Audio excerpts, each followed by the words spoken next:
stand as we sing the national anthem together.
Once again, I want to thank you for coming.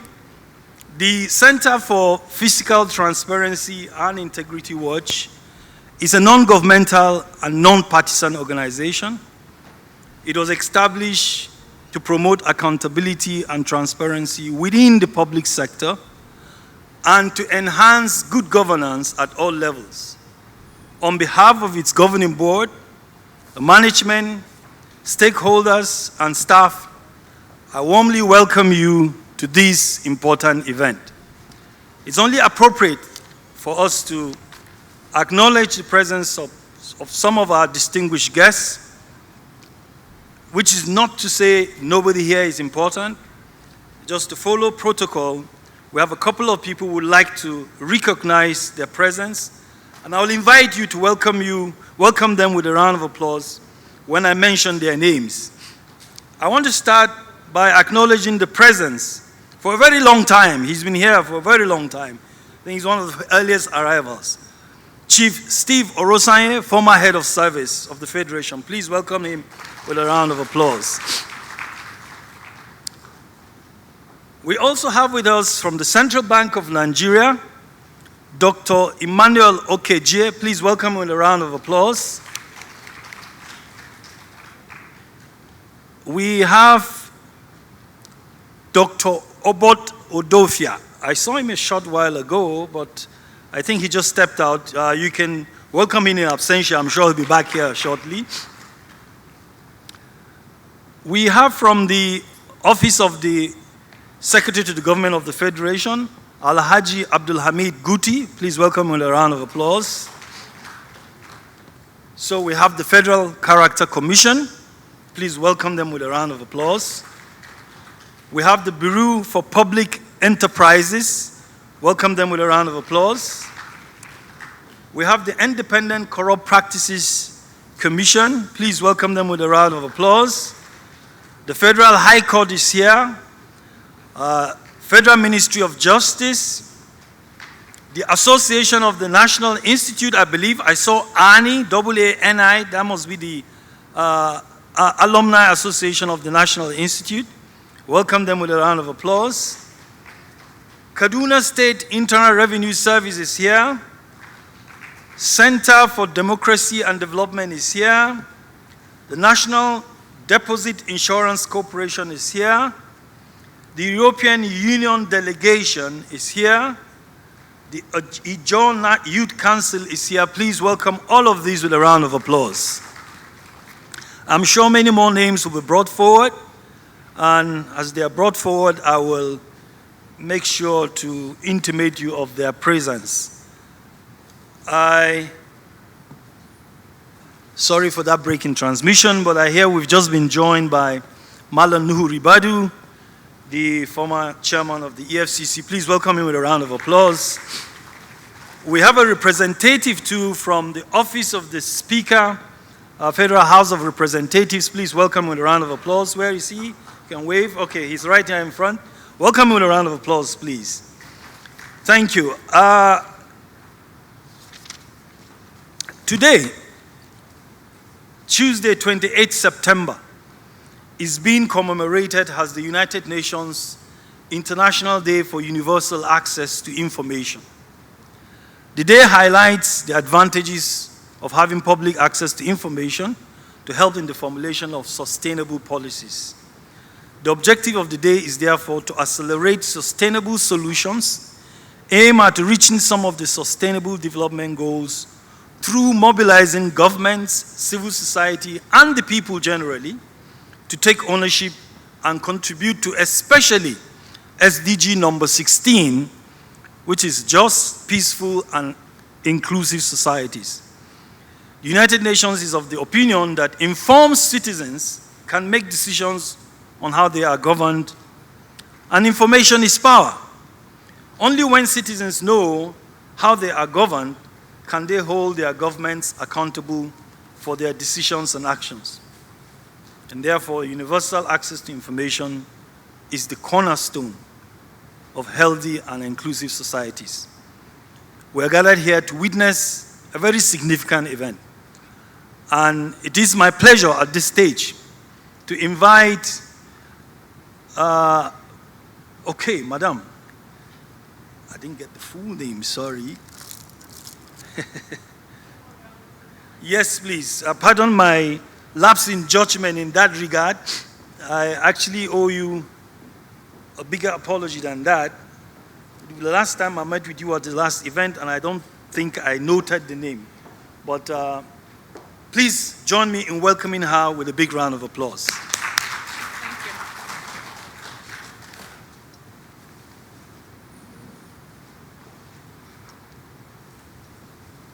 Excellencies, distinguished ladies and gentlemen, good morning.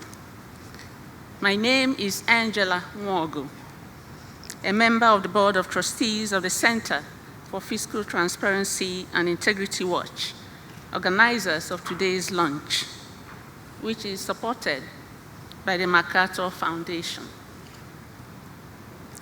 The Transparency and Integrity Index, which we are presenting today, was conceived in line with the Center's objective of promoting transparency, monitoring public sector expenditure, and strengthening the integrity mechanisms of public institutions. The index covers a broad spectrum regarding open governance. While certain jurisdictions have made efforts to enhance access to information, for instance, with the help of civil society, Argentina has tried to monitor public expenditure. Colombia has deployed technology to enable access to public accounts in 400 of its cities. Guatemala has in place a citizens' observatory which establishes a database on public officials, etc. But the index that we are here for today can be described as a first, in that not only does it cover the aspects just mentioned in regard to the named jurisdictions, but it also addresses MDAs, that is ministries, departments, and agencies, and other public institutions' inability to publicize their activities as required by relevant laws that guide their operations. This index aims to establish the extent of these institutions' disclosure of vital information relating to good governance within the public domain, with emphasis on the websites and other portals of the MDAs. The Pioneer and Homegrown Index being launched today contains an assessment of 475 federal ministries, departments, and agencies, as well as the 36 states and the 774 local governments. The evaluation will be carried out on a continuous basis, and a report will be released by the Center for Fiscal Transparency and Integrity Watch annually on the 28th of September. Ensuring citizens' right to access information held by public bodies is a necessary first step to help prevent corruption. Although to date, over 60 countries worldwide have passed legislation guaranteeing right to information, an entrenched culture of secrecy still prevents the realization of this goal, therewith leaving gaps that facilitate corruption, and also denying citizens and communities the ability to fully participate in public life. The choice of today, 28 September, for the launch of this index is instructive, as has been mentioned earlier. Recognizing the significance of access to information, the 74th session of the United Nations General Assembly proclaimed 28 September as the International Day for Universal Access to Information. For its celebration of the day for this year, UNESCO has chosen the theme, "The Right to Know, Building Back Better with Access to Information." Their event for today will highlight the fact that the public's need for accurate and reliable information has never been stronger than now, as countries struggling to overcome the COVID-19 pandemic rebuild their communities and institutions.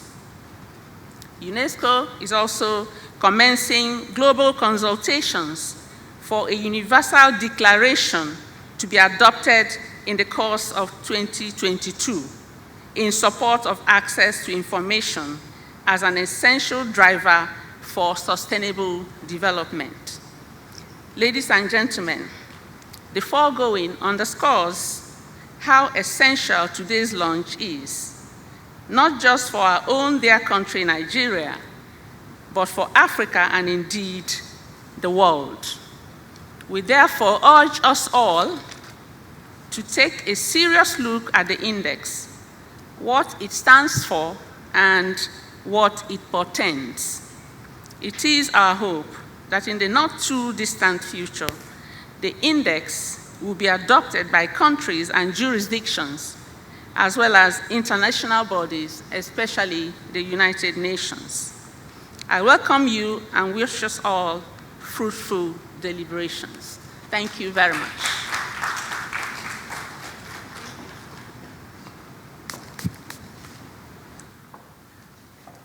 Thank you very much. That was Mrs. Angela Nwogu, a member of the Board of Trustees, Center for Fiscal Transparency and Integrity Watch.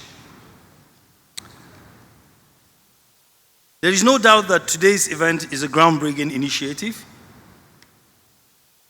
and this index itself is fresh.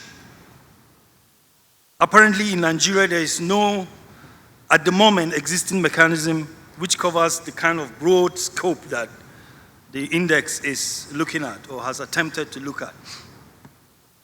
And we're glad that this is happening to us as a country. And we're glad that this is being done from inside, by our own. It is hope, like the Board of Trustee member, Mrs. Angela Nwogu, said, that this index will be a reference point going forward in matters of transparency and integrity in the public sector domain. Before I proceed, let me acknowledge the presence of Mrs. Ladidi B. Mohammed from the Federal Ministry of Justice. Can you just wave from where you are? You're welcome. Please welcome her with a round of applause. And at this point, without much ado, I'd like to invite the Executive Director of the Center for Fiscal Transparency and Integrity Watch, Malam or Mr. Umar Yakubu, to please come forward to present the Transparency and Integrity Index 2021.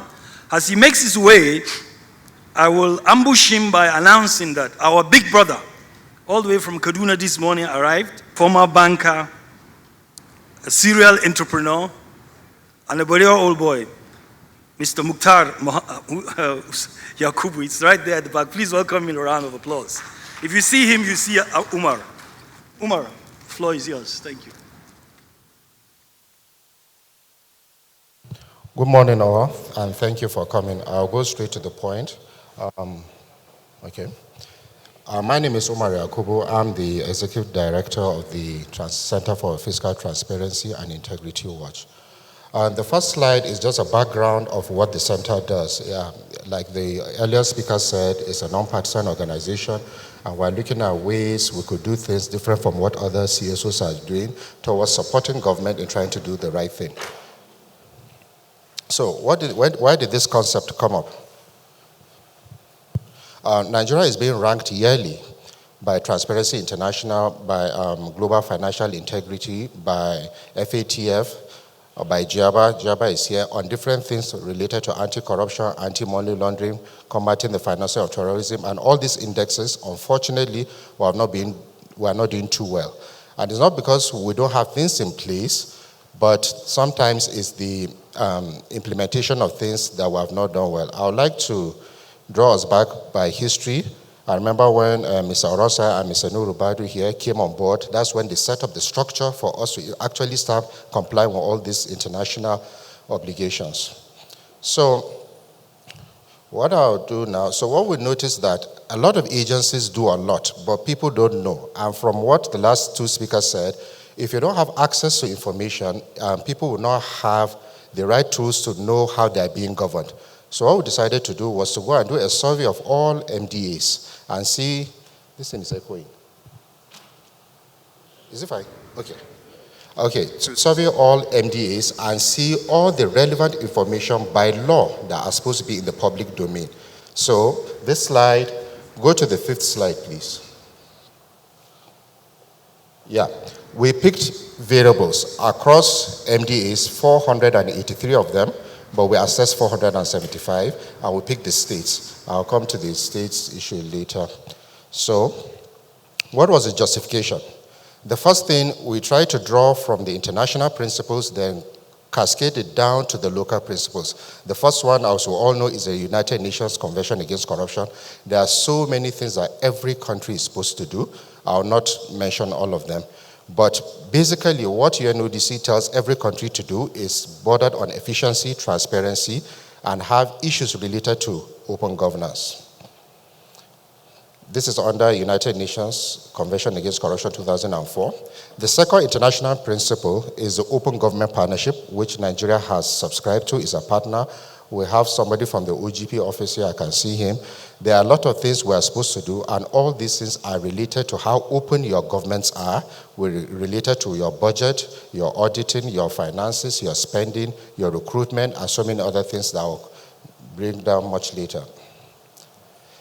Thirdly, the Sustainable Development Goals 10 and 16.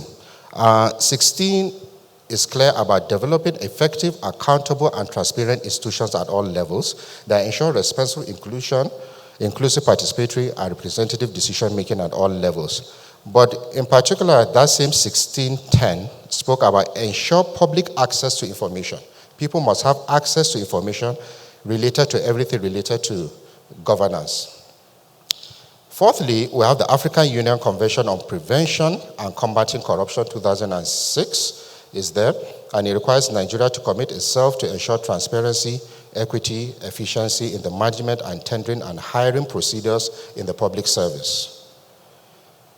Another one is the Convention on the Elimination of All Forms of Discrimination Against Women. There are a lot of activities towards ensuring gender balance, sex distribution, people with disabilities. We have all signed to these conventions. That's the next one, Convention on the Rights of Persons with Disabilities. Now, after this, as you all know, the practitioners here, you can gather all the international conventions, the laws, the statutes. You now have to domesticate them into your own local provisions, which I will not go through all of them now, just a few. One, Freedom of Information Act. There are a lot of provisions out there that mandates all MDAs must publish all their information. The ones that are not related, there are some that are excluded, but there are relevant information that must all be published. I'll mention a few that may surprise some people. One, you must publish factual reports, inspection reports, and studies. You must publish all issues containing applications for contracts, permits, grants, licenses, and agreements. And all these things, you are supposed to publish it without anybody making a request. That's something that CSOs here need to take away. You don't have to actually request. MDAs are supposed to do this. this FOI too. And one of the things they recommended, which is highlighted, we are not moving together.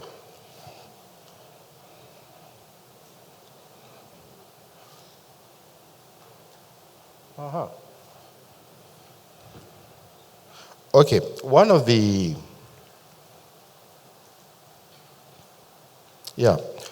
recommendations is that all information must be published. I apologize for that.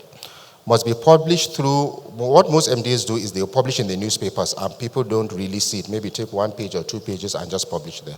So they are supposed to utilize print, electronic, and online sources, which NIDA has issued regulations in that regard.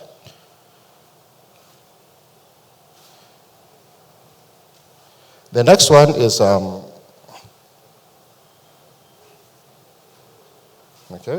Executive Order 2017.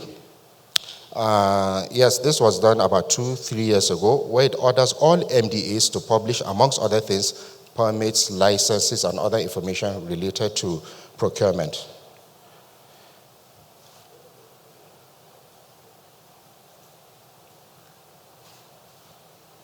Okay, then we have the Fiscal Responsibility Act. This is very clear because the crux of this one is to ensure timely disclosure and wide publication of all transactions involving public revenues and expenditure. This can be expanded into 10 volumes. Wide publication of all transactions and decisions involving public revenues and public expenditure. This is very clear. This needs to be published. Then we have the Federal Character Commission principle. Federal Character Principle. All MDAs are actually supposed to publish their staff, not the names, but how many staff are from each state.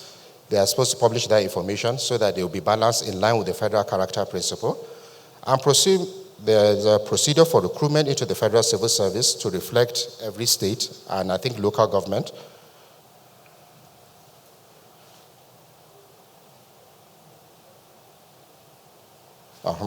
There's Discrimination Against Persons with Disabilities Prohibition Act 2018.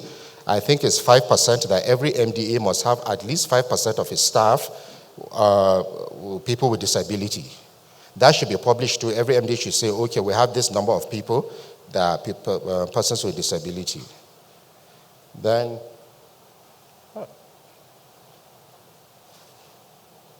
okay.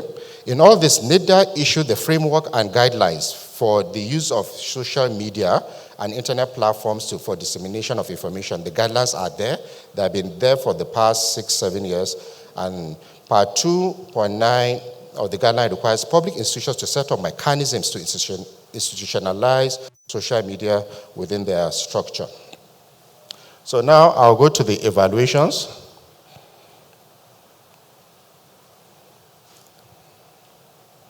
Good. We took, for the federal MDAs, we took 5 variables. There are so many variables to consider. We took 5 key variables, then 31 sub-variables. The first one is accessibility.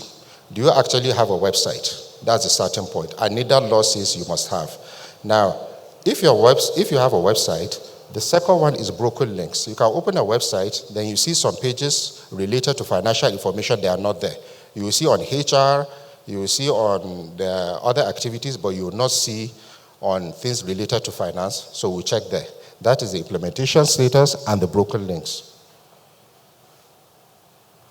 The next variable is the budget and audit report. What we did here, we evaluated all MDAs to show whether they had published their last allocation for 5 years. That's the first one. We took it from 2016, 17, 18, 19, 20, just 5 years, because that was just the benchmark. We just took 5 years. Now, allocation is one thing, budget release is another thing. Have they published, okay, we allocated 10 billion and only 2 billion was released. Now, their implementation, how much percent have you implemented that budget that you have collected? The fourth one, your internal audit report. In the last 5 years, have you been publishing it? Yes, we know the Office of the Auditor General has the complete set, but do you publish it on your website? Then this sub-variable revenue generated is not all MDAs. It's just some NDAs that are revenue generating that this applies to, such as MPA, Nigerian Customs Service, and a few, FRS, and a few of them. Then those same NDAs, did they publish how much they have remitted to the federal government and how much they have retained in the last 5 years? So these are the sub-variables that we did the calculation under the budget and audit.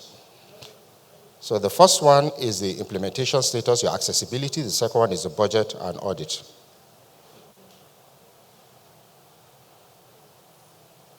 The third one is procurement. Do you advertise your tender? Yes, most of them do it in the newspapers, but people don't see it.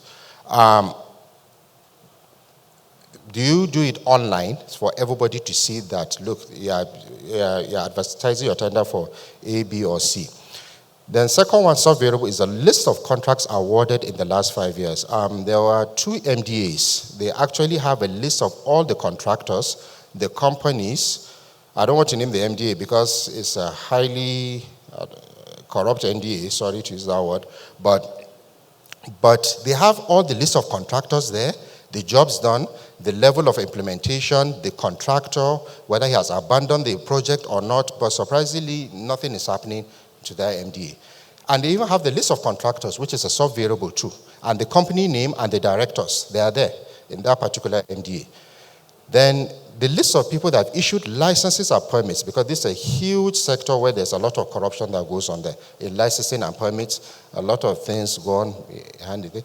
The list of licenses and permits beneficiaries is another sub-variable. The fourth one is citizens' engagement. Now, this was a bit complex to rank because some using social media can be cumbersome. So if you have just one social media account and you respond when people ask you questions and you respond, we can score you, we can give you your full marks. If we send emails, we sent emails to all of them, and I can tell you the response was very low, less than 10%. Why not responding to emails? All these things, we did another round just to see whether you interact, and when we sent the emails, was asking you these questions. So these are just the basic things under citizens' engagement, and of course you have to be updating your website. It's one of the sub-variables.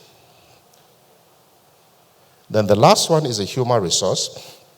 Information on recruitment of the last 10 years. There are a lot of, just say we have done promotion exams. We don't want to know who passed or who did not pass. That is not public information, but just how many recruitments have you done? How many promotions have you done is supposed to be in the public domain because a lot of corruption goes on there. Recruitment policy, nepotism issues are here under the recruitment policy. Some are supposed to be advertised, but meanwhile some go through the back door. The number of personnel, Nigerians need to know how many staff MDA A, B, C, D have in each MDA. Of course, sex distribution, this is a cardinal principle under the United Nations Conventions.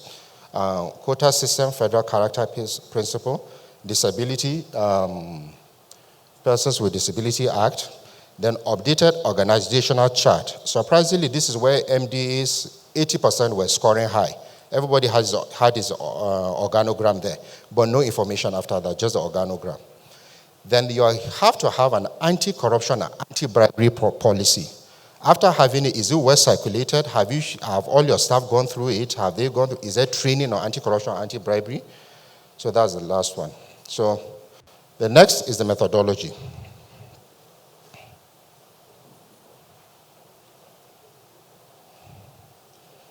Like I said earlier on, 475 MDAs were evaluated. It was done in 3 phases over 7 months, and they were grouped into 11 categories. First, we have the core ministries, 27 of them.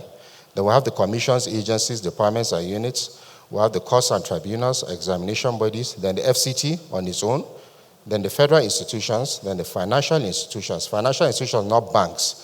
There are banks like the Central Bank, Development Bank of Nigeria, Family Homes, NDIC. They all fall under this category. Then we have the military and paramilitary. A few were excluded for security reasons, just about 3 or 4. Then the oil sector, then the research institutions, Then we have the River Basin Development Authorities. Then we have the teaching and specialist hospitals. So I will not bore you with statistics here, but it's just the evaluation. If you score, okay, I have a statistician. If you score, you have 1 point. In the long run, we sum it up to 100% so that nobody is cheated. Then those that there's a soft variable I mentioned in procurement where you remit money to government. Most MDAs do not remit money to government. It's well taken care of there because in the calculation. So I'll skip the methodology. Some were automated. Some use softwares like accessing these websites. You can use software. But all the remaining are manual. You just have to do it manual. There's no other way to do it, which we did. Then, how am I supposed to?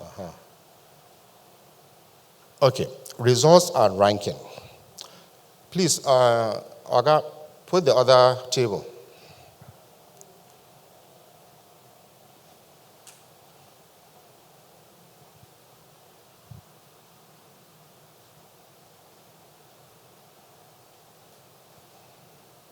Just leave it, let me go. Okay.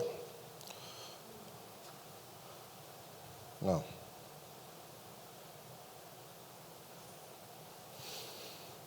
Okay, in the 475 MDAs, the MDA that's scored the highest is Family Homes Funds Limited. It's an MDA because it's financed by Ministry of Finance, Central Bank of Nigeria, and I think Federal Ministry of Works and Housing. They had a score of 34.92%. Family homes, followed by NATI, Nigeria Extractive Industry Initiative. They ranked second with 33.37, followed by PPPRA, 32.48, Development Bank of Nigeria, NDIC, NEC, CBN, NAPTIP, and these are the first 10. We're just summarizing it. I wanted you to display the other table. These are the first 10. If you can check, open your report, check page 83, if I'm correct.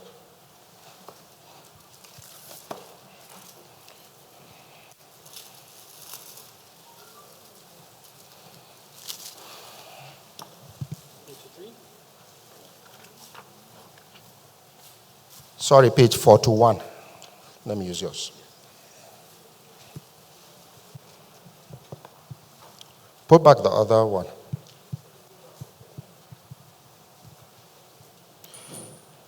So your page 41 is the overall ranking of all MDAs. On top, you can see a bar, a shade from red down to green. 0 to 44 means very poor.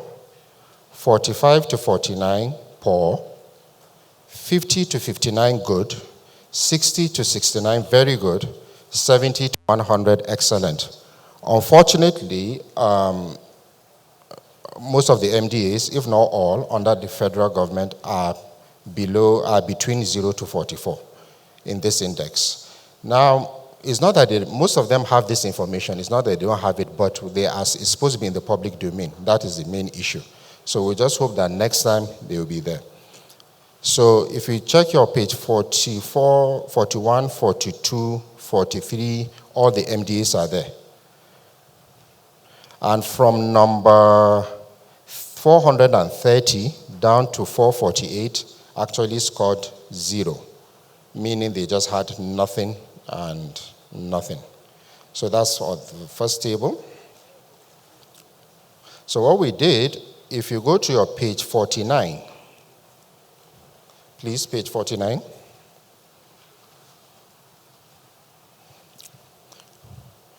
We published the MDAs that did well according to different sectors.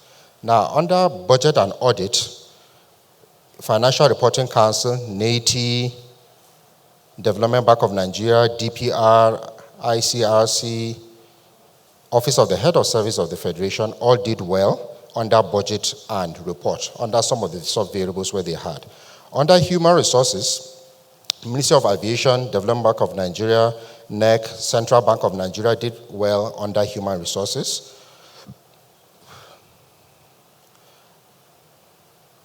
You can now go to your page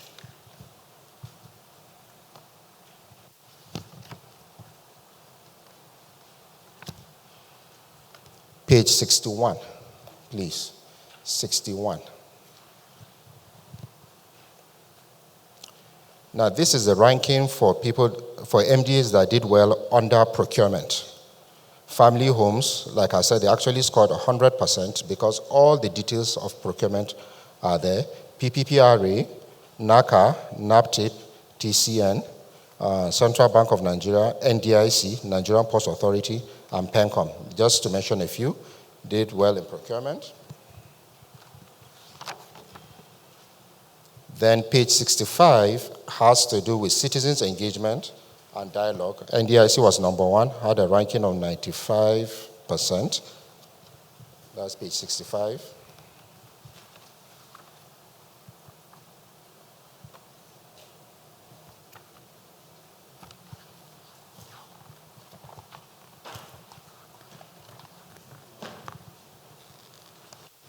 And finally, what we have is the ranking, sectoral ranking in the first categories I mentioned earlier on, about 11 of them. So under the ministries, Ministry of Aviation is the highest, followed by Ministry of Health, the Ministry of Mines and Steel Development. Under commissions, agencies, departments, and units, we have Family Homes, NATI, Nigerian Electricity Regulatory Commission, NACA, and NAPTIP. Under military and paramilitary institutions, Federal Road Safety Commission is number one, Nigerian Coastal Service, that's on page 82, Nigerian Immigration Service and Nigerian Police did well. Then under Federal Education and Training Institutions, Nigerian Institute of Science and Technology, Federal University of Agriculture, Zuru, University of Jos, they did well. Teaching hospitals, National Orthopedic Hospital, Enugu, Federal Medical Center, Benin Kudu, did well. This is on page 84. For the oil sector, PPPRA, DPR, NNPC. Under FCT Water Board. Under financial institutions, they all did well, despite the ranking. Development Bank of Nigeria, NDIC, Central Bank, Federal Mortgage Bank, Securities and Exchange Commission, Bank of Industry. Research institutions, Vet Institute, the River Basins, very low. That's on page 87. So, and we have a page on page 88 where all the websites that are not found, they actually don't have a website, so you cannot get any information there. So we have that one. So thank you very much, and thank you for tolerating me for this presentation. Thank you.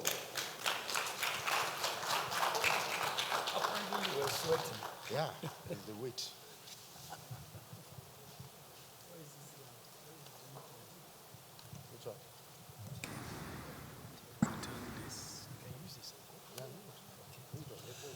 Please, another round of applause for Mr. Omar Yakubu for a job well done. As you can see, he was sweating. I asked him why, he said it's the weight. I think we should do something about the weight. But sincerely speaking, okay, let me just do this. I'm told Mr. Pius Tozwa, Esquire, Deputy Chief Registrar of the Federal High Court, is here to represent the Chief Judge. Please give him a round of applause. Where are you, sir? Can you just wait? Thank you very much. From the Bureau for Public Enterprises, we have Mr. Akilu A. Ibrahim. Please welcome with a round of applause. He's over here. And also, so this ties up to the next point I was about to make. I know the media is represented here, so if you're from the media, just raise your hand and let's give you a round of applause too. Media, can we see you? You're welcome. I call the media at this point to make a point. Transparency and integrity issues, especially in the public sector, are very crucial, especially for our state of development. And I think my personal opinion is for far too often, the media tends to focus on squabbles in the political space as against focusing on this kind of significant and life and death issues, transparency and integrity in the performance of our public sector. So we want to commend the Center for Fiscal Transparency and Integrity Watch for this, the presentation of the Transparency and Integrity Index 2021. The scope, as you can see, has been quite broad. 475 public institutions, this is very, very important. And I can guarantee that if we give this the life that it deserves, okay, if we give this index, especially our friends and brothers and sisters in the media space, we give it the visibility it deserves, I think it will generate a conversation that we all need. I'll call back Umar to finalize one other aspect of this report. Please, welcome him again with another round of applause, because I hope that this time he won't sweat. Sorry, there's no AC here. Okay. I apologize. I actually forgot a key segment of this report. That was for the MDAs, for the federal institutions. I missed out the states and local governments. Yeah, thank you. So the same variables, we took the same variables. The only difference between the federal and the state is for the states, we tried to analyze all the local government. It wasn't possible. Out of 774, only 6 had a website. So there's no point coming here and just putting 0, 0, 0, 0. It doesn't make sense. In reality, we have some politicians here. These local governments are under state governors. That's the reality. So we decided to rank them or rate them under their states. So any state that has information on its own local government, we give it as one variable. But all the other variables are the same: budget, procurement, and what have you. So,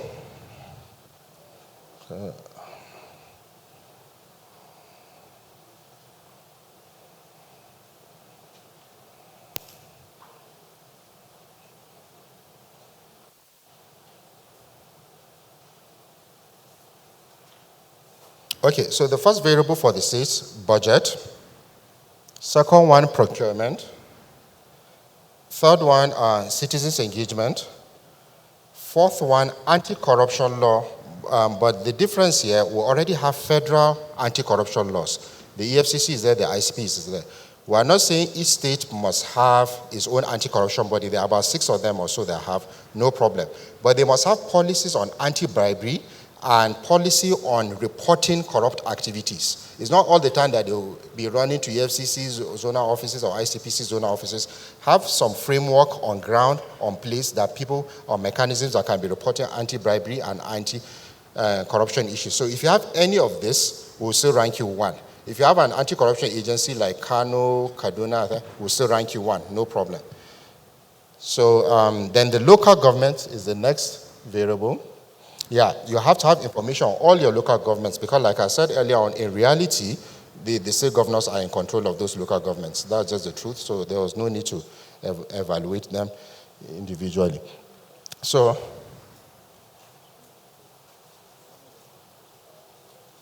the first variable under budget and audit is the 5-year budget line, the same thing, the same methodology we did for the federal agencies. 5 years, BA1, the budget performance has to be there. Your audit report has to be there. So there are 3 sub-variables under budget and audit, unlike like 5 in the federal MDAs. Then you have 3 sub-variables under procurement. Contracts awarded, you must have a procurement law, then the list of contractors, and some states are actually doing it, and availability of this information online. Of course, citizens' engagement. I think there is a rule that you must domesticate the Federal Freedom of Information Act in your state. Every state is supposed to do that, so that must have. The local government administration, your information on your local governments, then your anti-corruption laws, like I explained earlier on, anti-corruption, anti-bribery, anything related to this thing. So, the next is the ranking. Surprisingly, the states are doing better than the federal government. I was surprised as well. Kaduna State scored 76.6%. Ekiti State scored 73.3%. Kwara State is the third with 65. Sorry, let me expose my bias a little. I think why the states did well is one of the criteria for foreign loan, IMF, is that you must have your budgets online. And that's why the state government, before they borrow all that money with IMF, they are mandated by law to have their budgets online, their procurement records online, and their audit reports. So it was very clear that they were doing well in most of the states, though still some did not do well. The least performing, Sokoto and Zamfara, 16.67%. They don't have anything on their website. Another consideration for the states, they don't have all the information on one site. So you have to be going around checking, like Gombe had that problem. They had a lot of information, but on like 4 or 5 different websites, but they were all owned by their own state government. So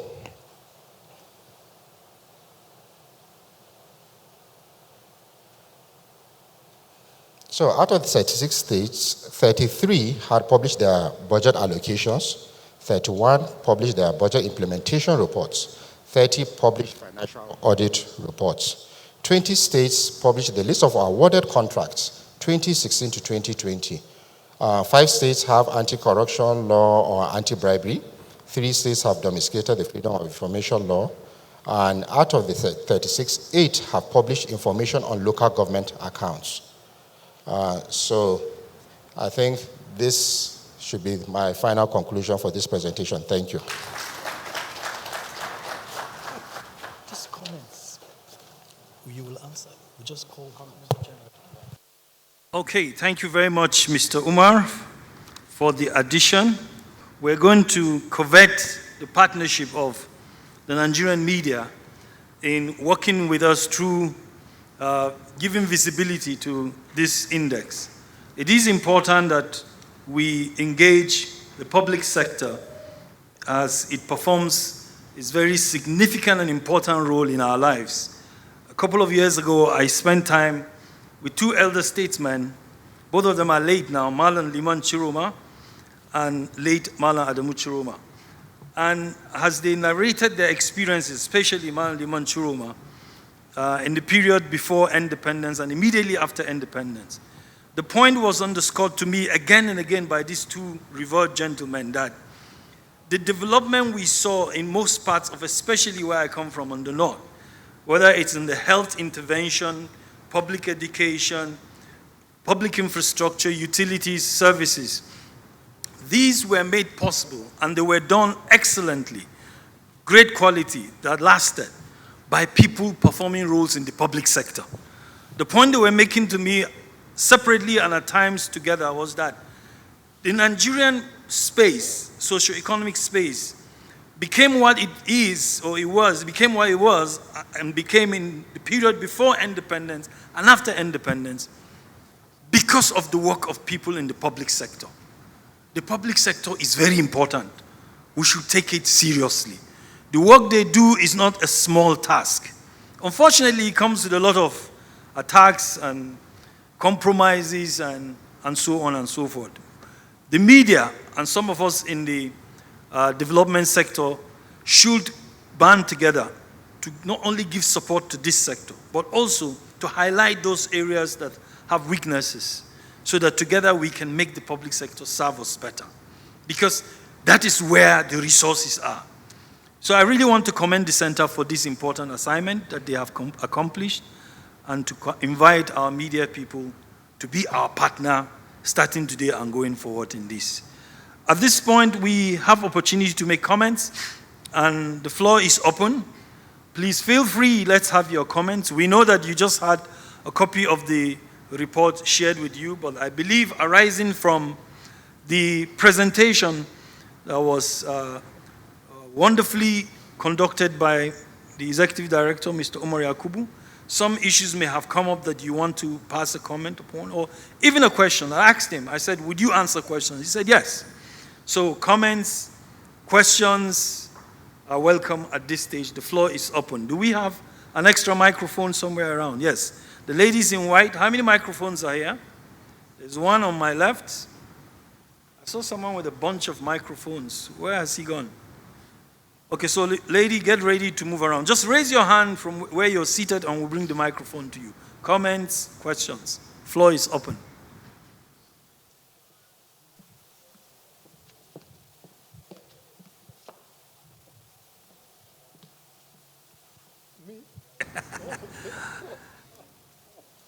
You have to speak, sir.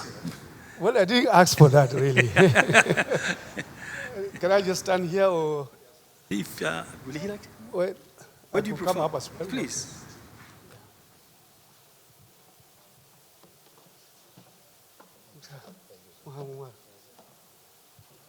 Thank you.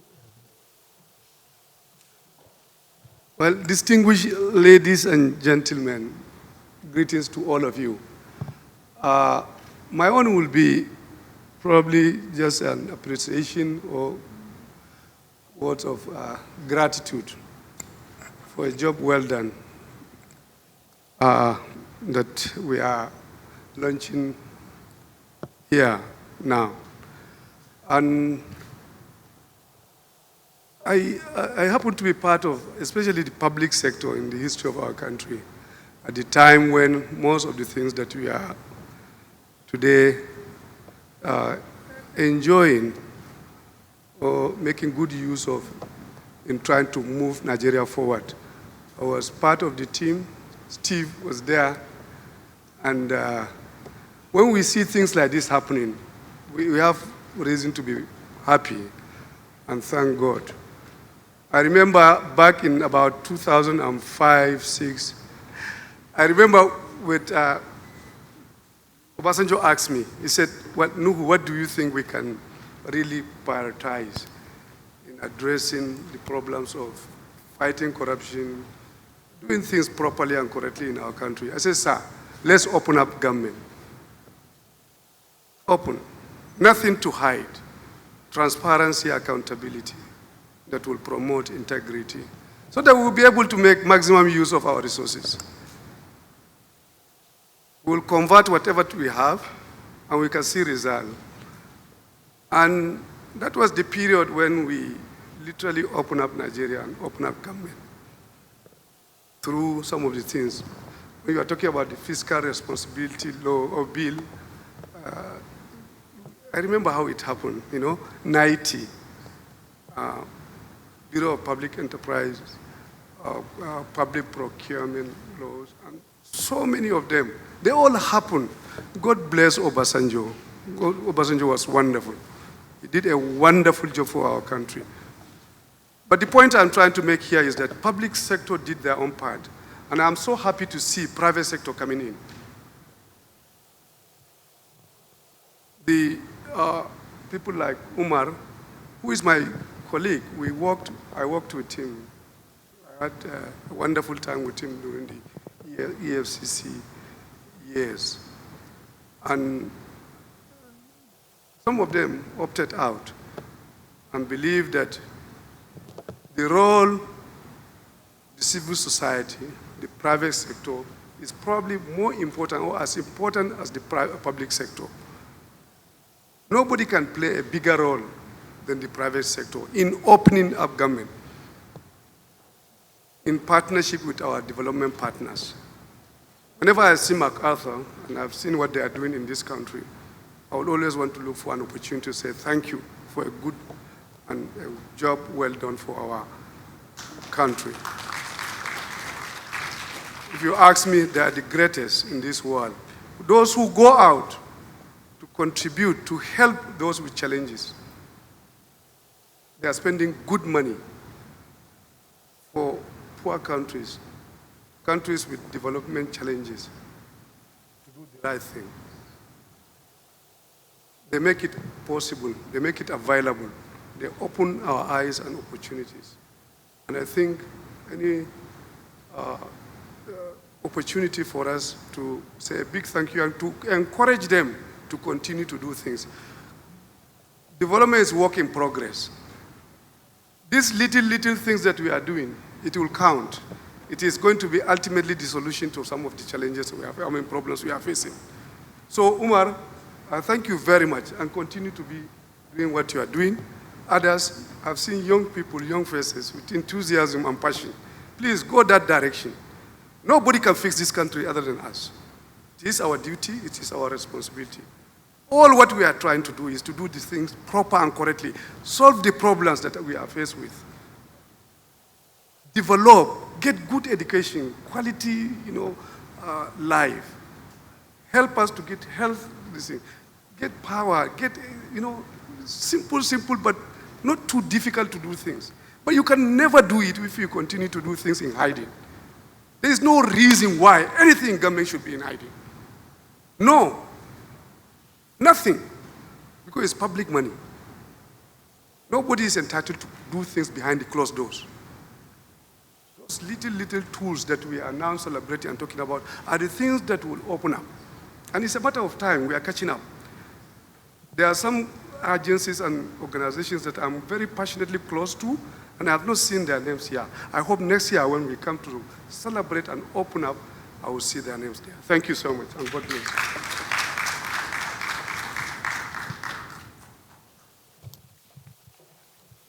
Thank you, Mr. Ribadu. We'll take some more comments. Okay, the gentleman from the Central Bank of Nigeria, would you like to come up or you want to stand there? Okay, let's have a microphone. Steve Mwadioko. Please. Okay, thank you very much. I used to be in Central Bank, so I'm now a retired central banker. So, so I want to really make little comments and then one or two little questions. You see, what I've seen here is a very, very bold effort by this center. You see, from the statistics he was rolling out, I don't know, it's not a small job. You see, it's good that we have started seeing ourselves instead of people coming to tell us how we are. This is an effort. We will make effort to tell our own stories and present ourselves so that people will not just be somewhere and be telling us stories about how we are. That is one. I want to thank him for this effort. One thing I want to ask is this. Please, Mr. Omar. Yes, in the effort to do this assignment, I want you to tell us the areas you faced, the challenges you faced, the resistance, because in trying to do this type of job, there are some aspects of resistance. And then what kind of encouragement will you need? The MC was talking about the assistance of the media.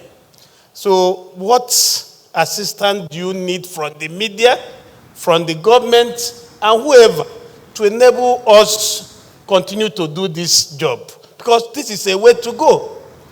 This is where because we have to, next year, we'll have to present something that is even more robust than what we have already seen here. So let us know the areas you face challenges, the areas you will need assistance, so that we'll be able to continue to do this noble job. Thank you. Thank you very much. Umar, if you don't mind, we take comments and more questions. You take note, then you can come forward. So let's have more questions, comments. Just raise your hand where you are. And okay, there's somebody. Please introduce yourself, sir. Good morning, distinguished ladies and gentlemen. My name is Chido Onuma. I'm with the African Center for Media and Information Literacy. I'd just like to thank Umar, who, as Malam Nuhu Ribadu mentioned, was also a colleague during our days at the EFCC. I think he's done a great job. The point I want to raise is linked to the point raised by the last speaker. When Madam Ribadu spoke, he talked about opaqueness, which for an organization, it's because of the kind of work we're engaged in, it's one of the biggest challenges we have working with public institutions. We're currently doing a whistleblowing project with the Presidential Initiative on Continuous Audit, PICA. I'd like Umar, when he comes up to speak, we faced a number of challenges in the national survey we just conducted on 5 years of the whistleblowing policy in Nigeria. People didn't want to talk. The Freedom of Information Act, it's been 10 years and we're still having challenges trying to get information. So beyond the, maybe let's get into the specifics. Is it in individuals? Is it with the authorities? Is it with the particular institutions and so on? What were the specific challenges so that we can learn from this experience, both as individuals and institutions, when we want to embark on projects or activities like this? Once again, I'd like to thank him for a wonderful work. Thank you. Thank you very much. More comments, questions? We have one here. Okay, after you. Okay, so we have one, we have two, right? There's a third one, the lady. Actually, I was going to throw a challenge to the ladies if I didn't see any hands. So I'm happy that the ladies are represented. Please, sir. Thank you so much. My name is Honorable Saeed Musa Abdullahi. I am standing in this morning for the Speaker of the House of Reps. I actually got the information to represent him late yesterday night, and immediately I jumped at it because for the past 2 years, I think these are conversations that we've tried at our own level to have with critical stakeholders in this country. I've said it over and over, and I think we still maintain with everything that I've heard today that our problem is really not in terms of inadequacy of laws. Our problem really is more in terms of complying with the laws that we have. Mr. Omar did a good job in terms of bringing out those laws. And I think what we should take back home from here is to ensure that laws that we pass in this country do not just, we don't leave them on papers, we should leave them off papers and make them count in every sector of our life. I expected that the Fiscal Responsibility Commission will be here because it's a commission that we've worked with in the past 2 years in terms of enhancing fiscal prudency, fiscal performances, particularly from revenue generating agencies.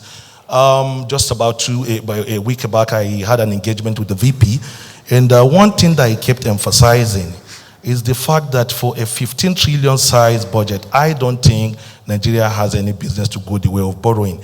If we manage our resources well, if we put our GOEs, the government-owned enterprises that are expected to generate revenue for this country, if we put them on the right pedestal and demand for accountability from them, we will see that they have the capacity to fund a 15 trillion size budget. So the onus and responsibility is for us to make those agencies to sit up, demand for responsibility and accountability on their part.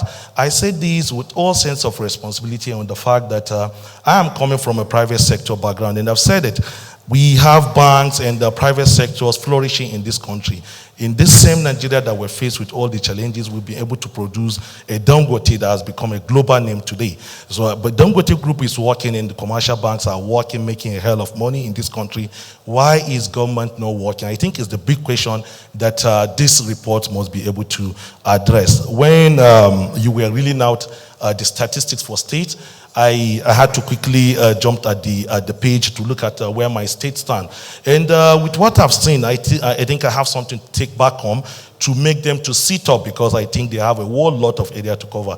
The lady sitting behind me was eager to hear the statistics of state, because I guess she's from Kaduna, you know, and she expected that our state would be on the top of the list. And impressively so, Kaduna is leading the chart, even though with everything that we have seen, particularly from the agencies of FG, we still have a very, very long way to go, because I don't think there is any one of them that scored the mark of 40 and above. So it leaves room for a lot of improvement. So I think there is this need for us to work in collaboration so that we will make this country work for all of us. Thank you so much. Thank you very much. There's, yes, gentleman here. No, but you first?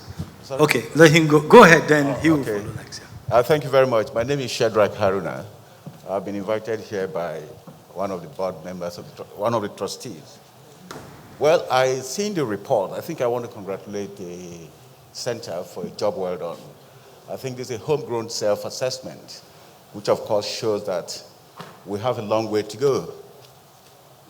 I've just seen, in fact, the last speaker stated clearly what I wanted to say, that if we have 39 as the highest score for MDAs, then it shows clearly why TII has rated Nigeria very poor.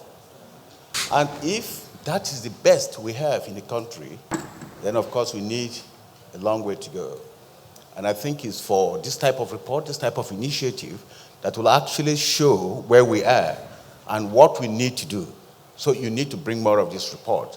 And you need all the encouragement from all stakeholders to ensure that we have this report that will trigger so many of these MDAs and government agencies to know that it's not Nigeria. When they say Nigeria, it's not the government, Nigeria, but everyone working for the government. So, but we just sit down and think that when they say Nigeria, oh, I'm not part of Nigeria. After all, I work in Ministry of Agriculture. See, but we have seen that the performance is very poor, and that shows the overall performance of the country.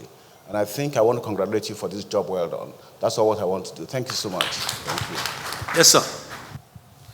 Thank you very much. My name is Tim Melaye. I work for Intergovernmental Action Group Against Money Laundering in West Africa, known by its French acronym GIABA. It is an ECOWAS institution responsible for the fight against money laundering and terrorist financing in West Africa. I want to first congratulate these great efforts by Umar and his team. As an organization, we are extremely excited by this development. Because of where we stand as an organization, particularly one of our key and major challenge in virtually every report or projections or plan that we've put out there is to always put challenges in Africa. One of the things you will find in virtually every report will be lack of data, insufficient data, poor data supply, poor data management. And this kind of effort is setting a pace that will pull this kind of comments and trajectory and story off our shores. I therefore commend this great effort. It's a step in the right direction. We congratulate the center and we look forward to more. Secondly, I would like to also highlight here that most of the reports that is generated on global level, at international organizational level, we've always either questioned them, questioned the motive behind those reports, and sometimes even question the methodology or the processes that generate those reports. Why do we have to do that? Often, what we have done, probably we felt, is not reflective of the outcomes of those reports.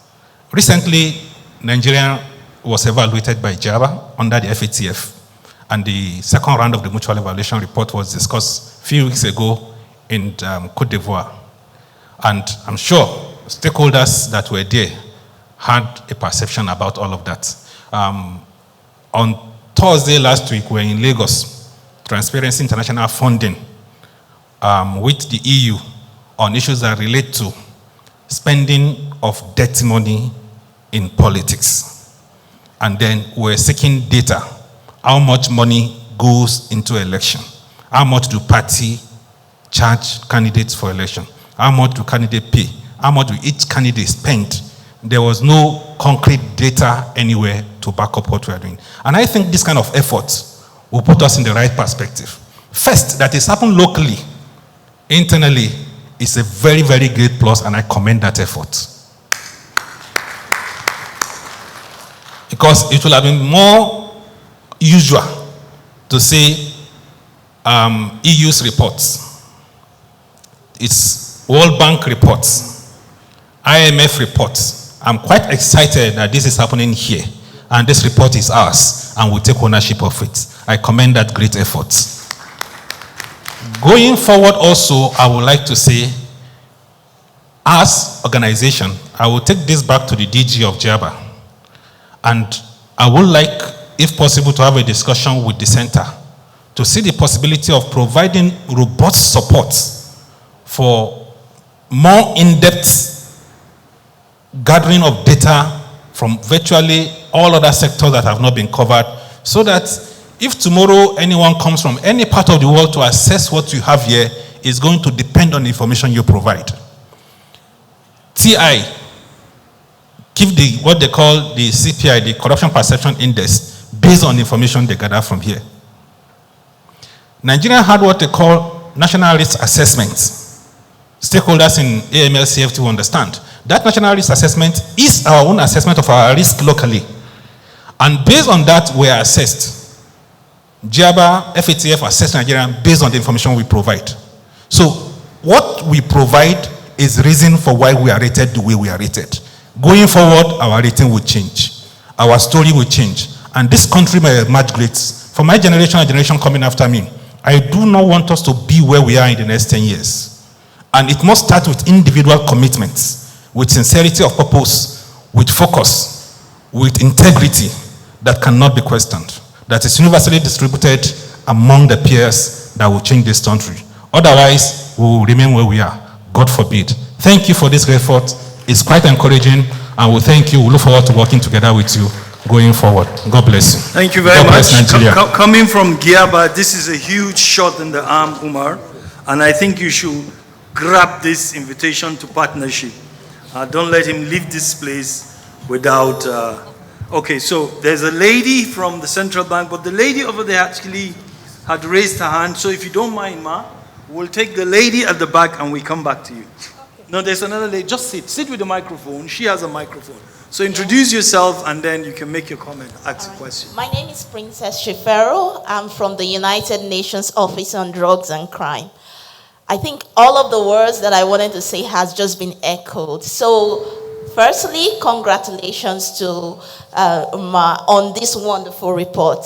I think they've said it all. It's a step in the right direction, and it's one that I think donor partners, international organizations would find really reliable and commendable. It's one thing for us to go out and try to assess. It's another that you're taking the bold step to assess yourself internally. And that goes a long way. So congratulations. And I think I don't need to echo the words of it. I think everyone has said it.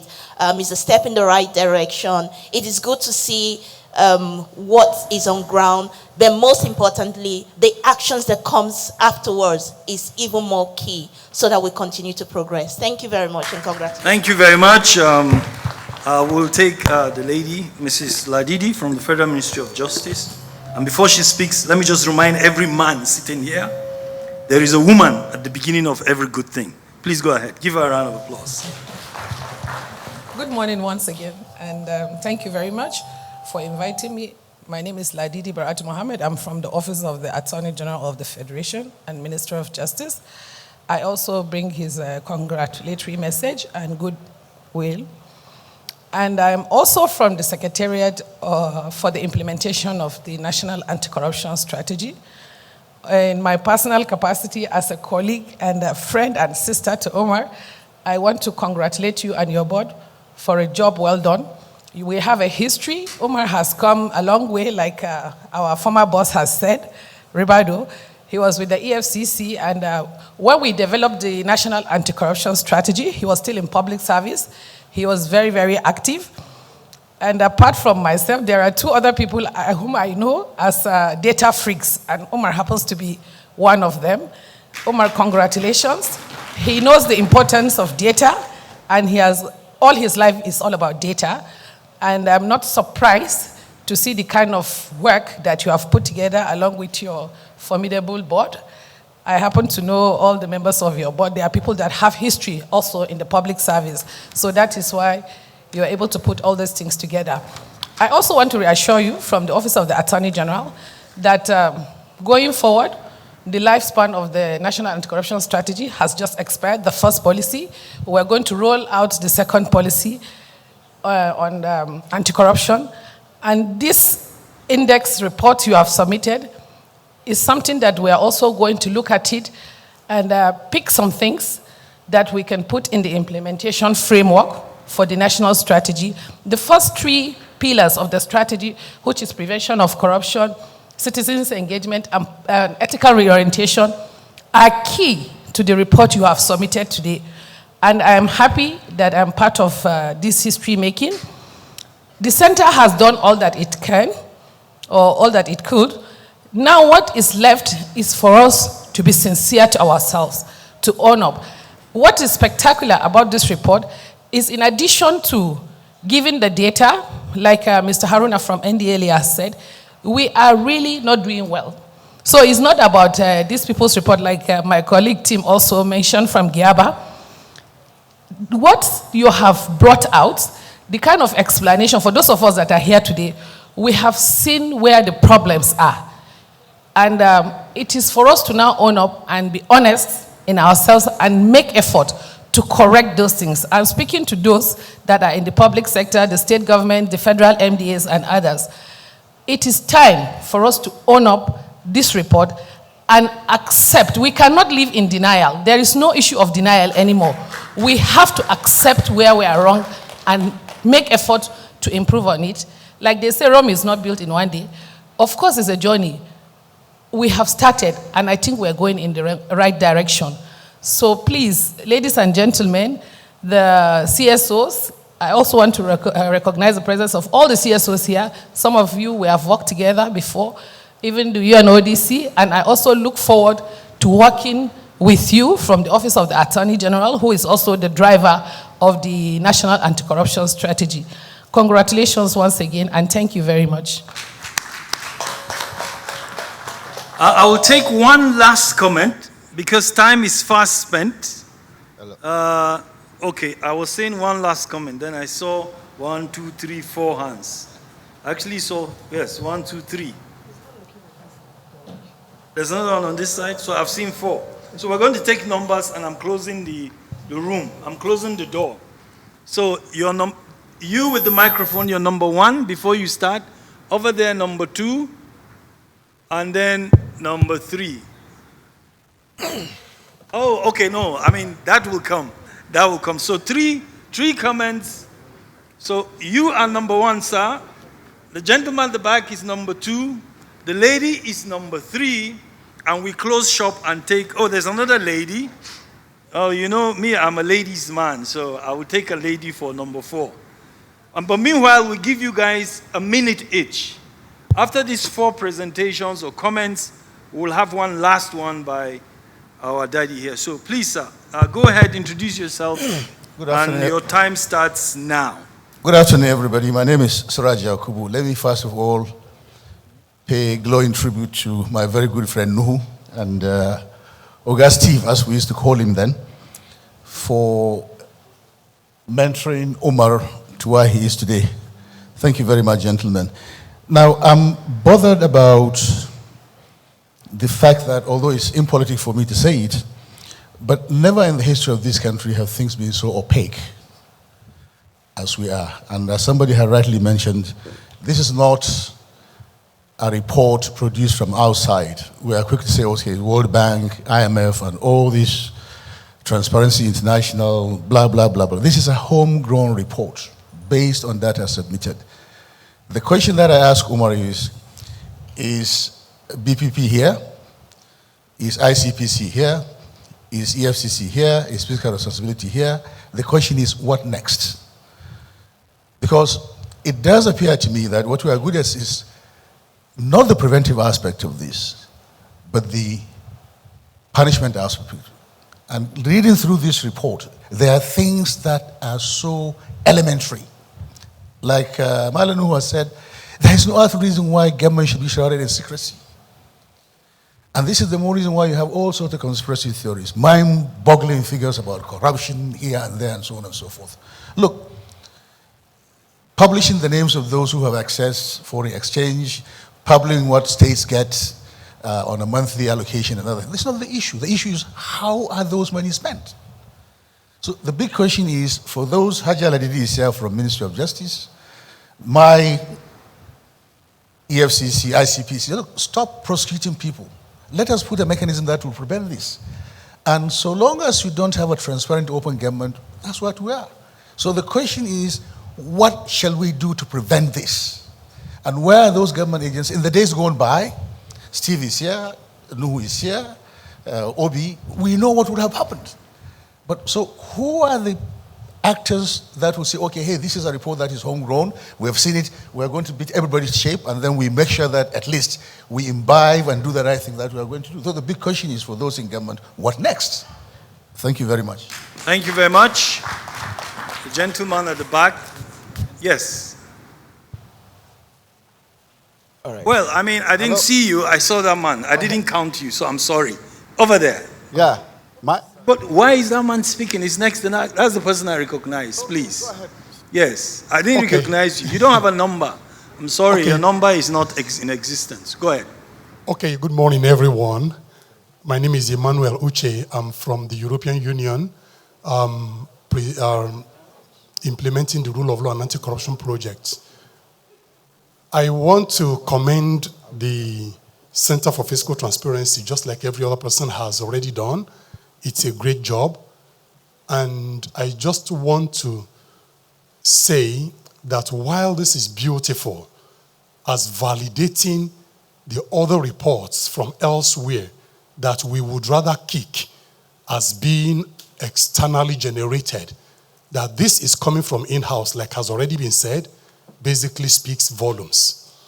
And I want to say, if you look at this report, a fiscal analysis of the scoring shows us something that is quite instructive and insightful for responding to the question of what next. You will notice that most of the agencies that have green shades, which is in the realm of good and very good, are 80% of them, by visual analysis, are from the educational sector. And I don't mean to speak for ICPC or EFCC here, but I want to say that there has been a great focus by these institutions on transparency and integrity issues, particularly around our educational institution, ICPC and EFCC for one I know.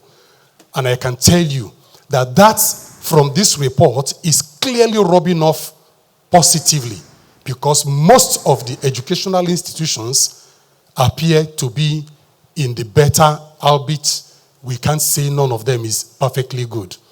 Let me again now say that from the angle of what next, doing a report as beautiful as this is not sufficient. We know that already sometime last year, the ACAN, the Anti-Corruption Academy of Nigeria, launched what they call the Nigeria Corruption Index, NCI. And over the last 3 years, ICPC has implemented the Ethics and Compliance Scorecard, which is very akin to this. And there is also the the corruption risk assessments, which the EFCC chairman has expressed a lot of zeal to take forward, even in this year. I had a meeting with him and he said, we would like to do this in 3 key sectors again. All of that tie into this type of study.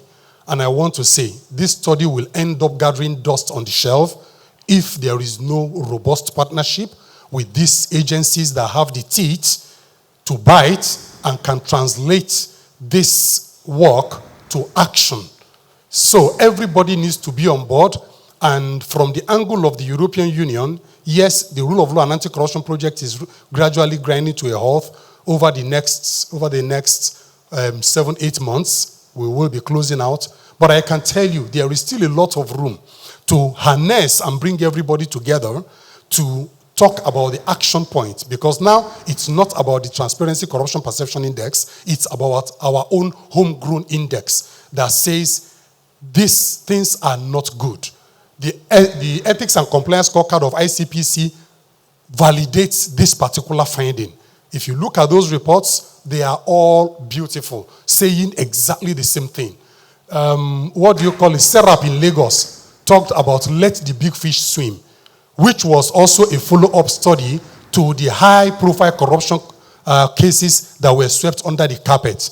All of that, if you bring them together, they go to validate this particular report.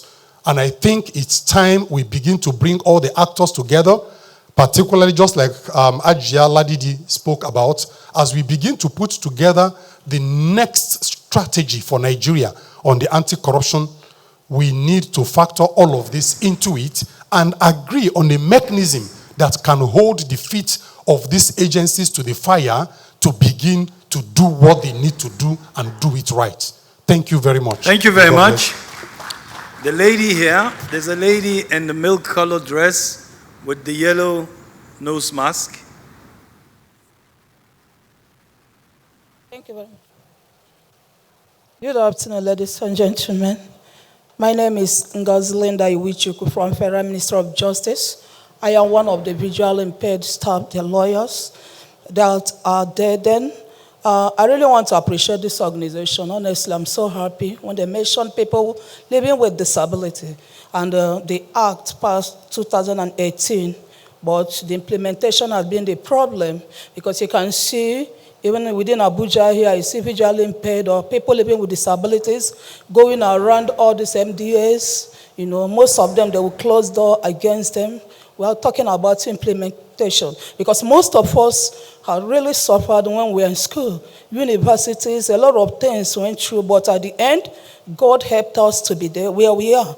But to get that employment, it is very difficult for us. But when this organization mentioned people with disability, and the Act passed 2018, and the 5% given to people living with disability in all government organizations, which are not being so fair or friendly to us. Now it has been mentioned, and one of the things people are going to look into. I am so grateful. Thank you very much. Thank you very much. There's a lady here. Can we have a microphone come this way? My name is Asmao. I'm a representative of Nigeria Deposit Insurance Corporation. I want to say a very good job well done to your company and your team. It has been very, very tough, sleepless nights, and also I want to say good job well done. Now, it's actually a thing of pride to stand here and see, as I'm a representative of NDIC, to see NDIC as the #1 in the citizens' engagement. It's actually a thing of pride. And then, yes, the main point that I want to emphasize is the integrity of the data that they use, because I'm here to testify to you that NDIC does a lot with citizen engagement. You know, there's a lot of public awareness. We have a consumer protection department and all that. So it commensurates with what they have done. And so it shows that their data is, very accurate, and then the integrity is high as well. So a good congratulations to you. Thank you so much. Thank you very much. Now, there are two hands that came up after we had closed the door. And because I can see your hand, but just remember, you came after I closed the door. So I want us to democratically resolve that these two hands will speak. Those in favor say aye. The nays can keep their peace. So can you give him there's one man there and there's a lady here, and then I'm closing this door. Thank you, sir. Thank you very much, Mr. Chairman, for being that democratic. Can I go ahead? Yeah, okay. My name is Isa Aminu Buhari. I'm the president of the Association of Certified Anti-Money Laundering Specialists in Nigeria chapter. I'm also the vice president of Compliance Institute Nigeria. So on behalf of these two organizations, I wish to thank and congratulate the Center for Transparency and Integrity Index for this work. We have just finished our mutual evaluation report, which we defended in Cote d'Ivoire last month. And a lot of the issues and findings in that report are reflected in some certain ways in this report issued by the Transparency Index. Before I go any further to contribute to heap another praise on the Transparency Index, Transparency and Integrity Institute Center, I would want to thank Malam Nuhuribadu, who started it all. He's also an awardee of our organization. We gave him an award in recognition of his efforts. Then also, I cannot stop this mark without thanking Chief Oronsai.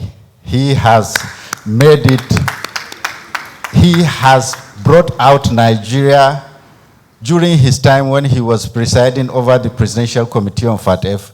Nigeria, we were strategically placed when it comes to the anti-money laundering regime of the country. We miss his traction, sincerely speaking, and such people should be brought back.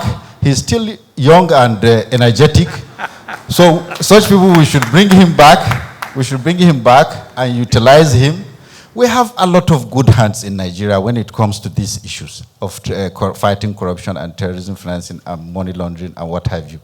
We can even sell our competence to other countries.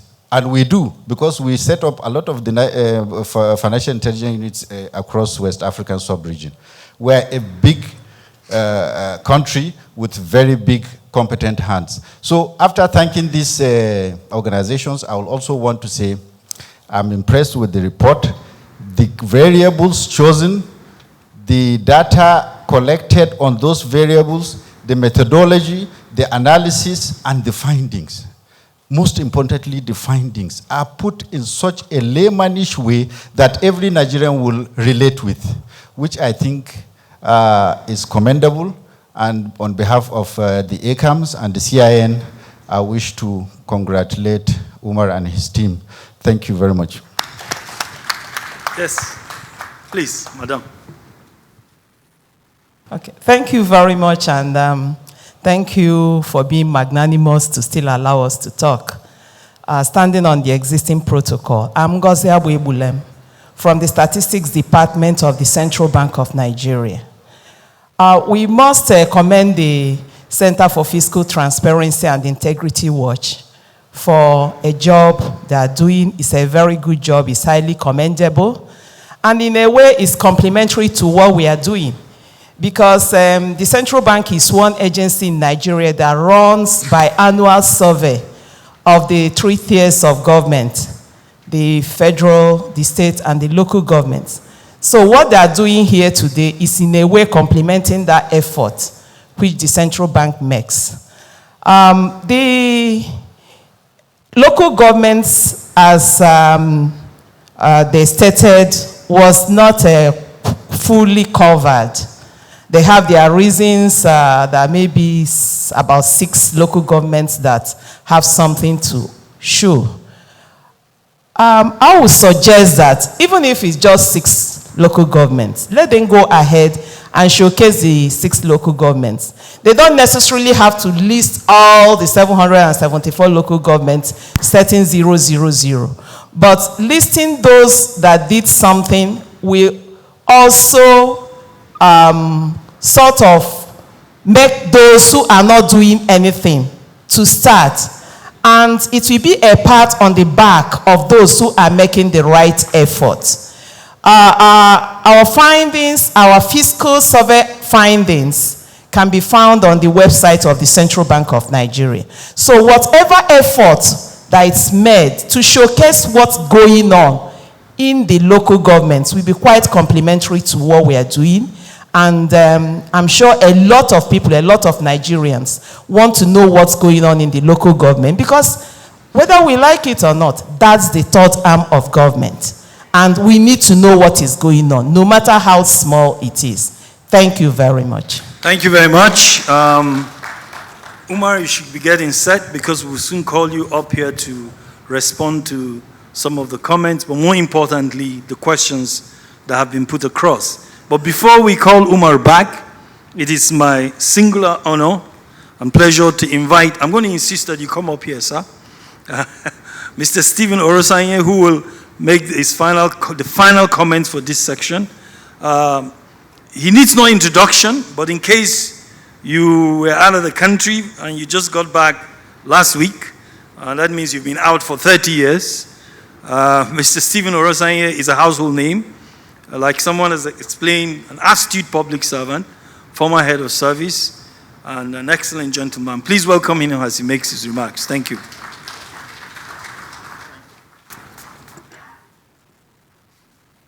Thank you very much. We have broken an agreement. There was an agreement that I was not to say anything in this forum. However, my brother here insists that I must say something. And so I'm here. First and foremost, I want to congratulate Umar and his team for a job well done. In fact, I am very pleased that we now have what we can call our own. And in my view, the time has come when we should stop denying the obvious. The truth is, data is very difficult to extract from our public institutions. We've come a long way, and I want to align with what virtually every speaker has said here today. And the roadmap that has been suggested by Emmanuel is one that we should consider seriously. We need a robust collaboration with all hands. In particular, the point was also made about the EFCC and the ICP focusing on the education sector, and we could see what has rubbed up from the activities that have gone on, which means that we need to focus more on all others. The fact that we now have our own document means that we can begin to engage. We should not just leave it in the shelves to gather dust. The question has been, what next? It is important that we take this up and we should run with it so that we can make progress. We have started, and by the very special grace of God, if we do the needful, the reports that will then be coming out for Nigeria should be one that we should all be very happy to hear. I don't know what the report in this latest assessment has given, but I believe it may not be too good. I don't know where we are with the FATF recognition at this point in time, but we started. I do know that in the time of Malam Ribadu, we were quite we were engaging, but I don't know now whether we're still engaging, whether we still have a focus. But thank you, Issa, for all the kind sentiments said about me. God's grace is sufficient, and we are available. Once again, Umar, I congratulate you. Keep it up. Thank you very much, sir, for your kind words and wonderful thoughts towards the center and also about Nigeria. At this stage, I'm going to call Umar to come forward to respond to the questions. And as he does, Umar, please come forward. I am aware that the gentleman representing the speaker made reference to the lady behind him who is from Kaduna State and was excited about what she found in the index. I was born in Jos, Plateau State, but I think I need to remind everybody here present that I'm originally from Kaduna State. Thank you very much. Umar.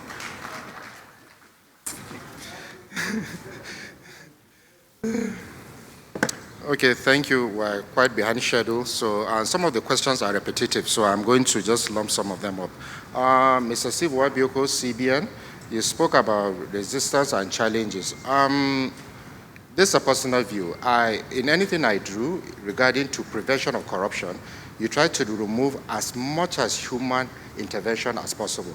Anywhere a human will intervene, if you know that fraud triangle, you know that that's where discretion comes in and that's where corruption comes in. So whatever we do, we try to use as much as technology as we can. Same, Chido, you asked the same question.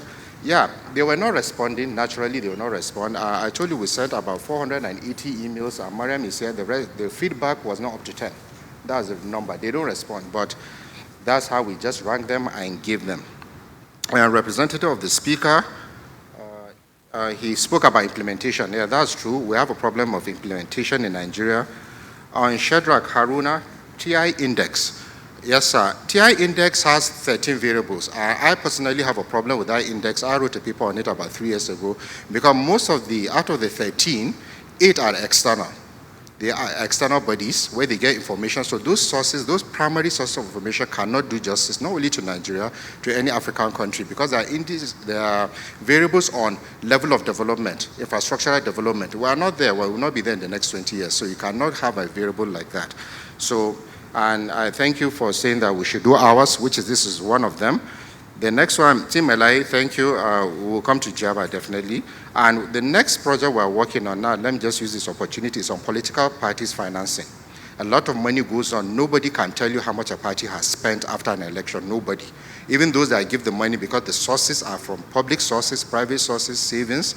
So we'll have to do a lot of work there to, similar like they let the political parties tell us how they are building. So I'll just use this opportunity to say it. Madam Ladidi FMOJ, thank you very much for your comments. Yes, the NACs, we are going into the next strategy. I will be happy We thank you for all your support. I will be happy to be partners to the next National Anti-Corruption Strategy to implement it.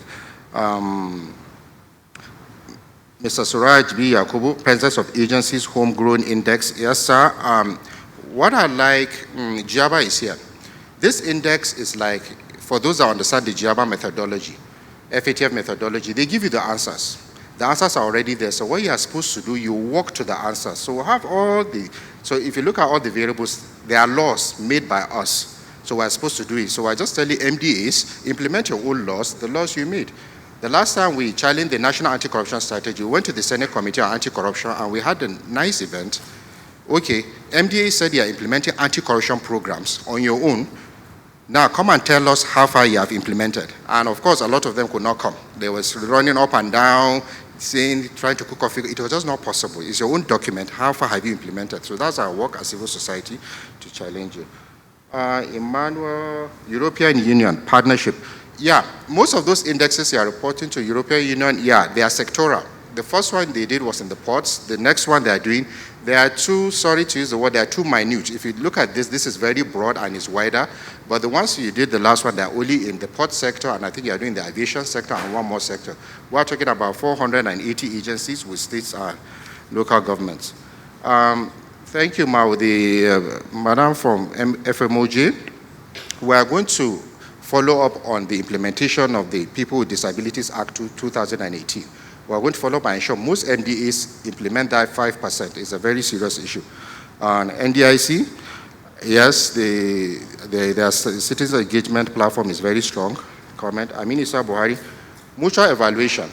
Yes, Mr. Orosa has left the stage, Malenu has left the stage, but we need to, if we have done what we're supposed to do, I don't want to make some certain comments here. If I don't know what we're supposed to do, we'll not have had that embarrassing report and that reflection of Nigeria. So what we need to do next time is to come as a country and evaluate ourselves before we go there and come up with such a poor result. By annual survey of CBN, yes, Ma, thank you for that comment. We'll come to you and see what you have done and your request to include the local governments that have websites. There are 6 out of 774. We'll share them in the on our website, those 6, I don't have them here, and we'll take all your comments. Thank you very much, and thank you for your time.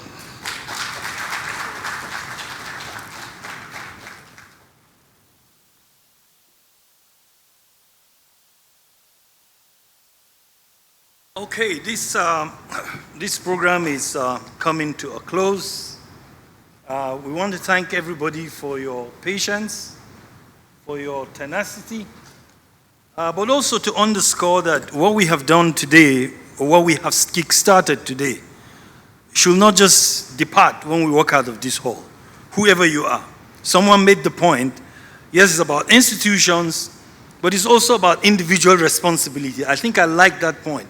I think it was Ladidi that made reference to that. Far often we bury our heads in the sand and pretend that what is happening to us when it's externally mentioned is only affecting government, is only affecting the president, or is only affecting the National Assembly. Once it is Nigeria, it's about you, and it's about me. That's the truth, and we must rise up to the occasion and speak with one voice. I spent 6 weeks, 6 very interesting weeks in 2020, right after the lockdowns were being lifted, in a small neighbor here, Ghana. And the elections were heating up. And you could see the vibrancy of citizen engagement regarding the direction of their politics. And I mean, I came back feeling really excited about the fact that indeed it is possible in this continent for citizens to so engage the process that it will force a change in the direction that matters, whether it is in regards to politics or in regards to even public sector performance. And President Nana Akufo-Addo, whom I have met, he's a lawyer, I happen to be one too. He saw very clearly that it was going to be a referendum on his performance, and he was willing and ready. He said, look, if I lose, so be it. And it's because the citizens were up and doing in regarding the performance of the various sectors of the economy as superintended by him. What that means is that individual citizens must take an interest about what's happening. In this country, there's too much finger pointing. You know, we keep pointing fingers. We do not take individual responsibility seriously. I think we need to change that approach.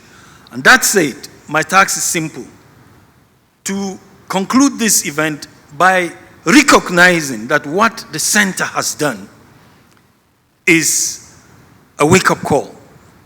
It's important for us to begin to track the data. It is important for us to begin to democratize that data. But much more importantly, it's important for institutions and individuals to recognize that at the end of the day, it is in our hands. That said, I would like us to all rise. I understand there's lunch. Is there lunch? Oh, fantastic. I don't know about you, but I'm hungry. But since you've arrived, I mean, I did an event here with the center a couple of months, 2-3 months ago, and I remember there was lunch. And I enjoyed everything that day, but the lunch for me was the high point. I enjoyed it even more.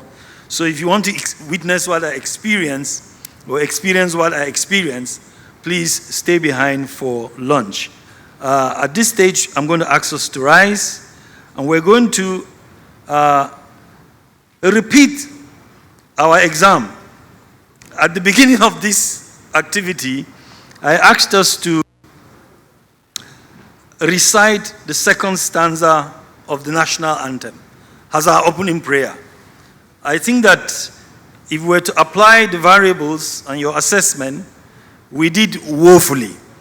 So we're going to try and correct that as this event comes to an end. I want to thank everybody who came.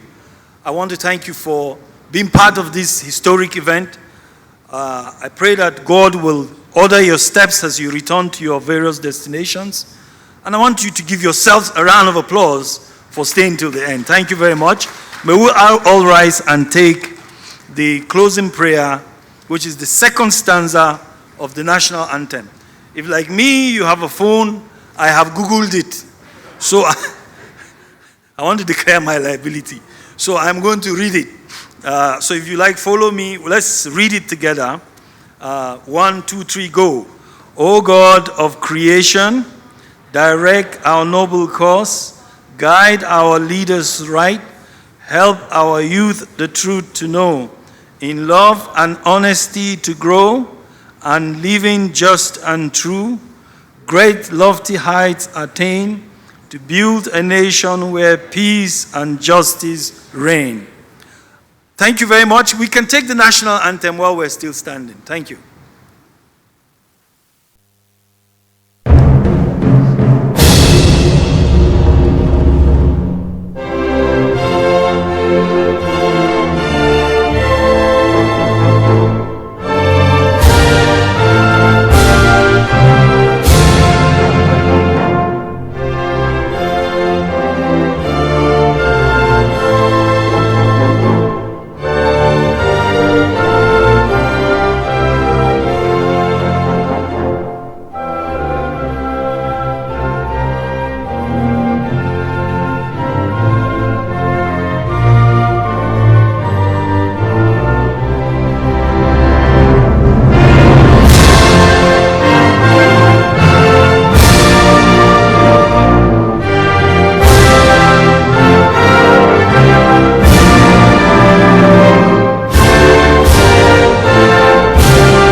Thank you very much. My name is Harun Audu. I think you can give me a round of applause too.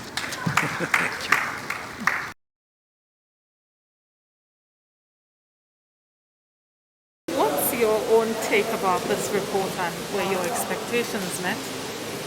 Very much, and I'm very happy, very excited to be part of. This is history in the making. In short, we are probably, for the first time, we are having our own Transparency International, Nigeria. We have in Umar, who is the lead person, Umar Yakubu, our own Peter Eigen. Peter Eigen is the founder of Transparency International. What we have here is an organization, private sector, civil society, that is doing the job of looking in and checking and seeing the rate of openness and transparency and accountability in our government agencies or generally in institutions in our country. It's very important. Government is about public money and also how it is used for good. What they are doing is following to see that indeed what they are doing is open, is honest, is accountable, and is with integrity. And then they will report it back to the public so that you will know. The simple thing is that not just federal government, but also states and local government. What have they done within this period? Who are those who they are contractors, for example? How much in terms of the money they have spent on this and that? And then report. And then what the laws of transparency and accountability, how are they following and implementing them? You must have seen it. It's very, very important part of our own effort to develop our country and protect our resources and see that we get value for what we have.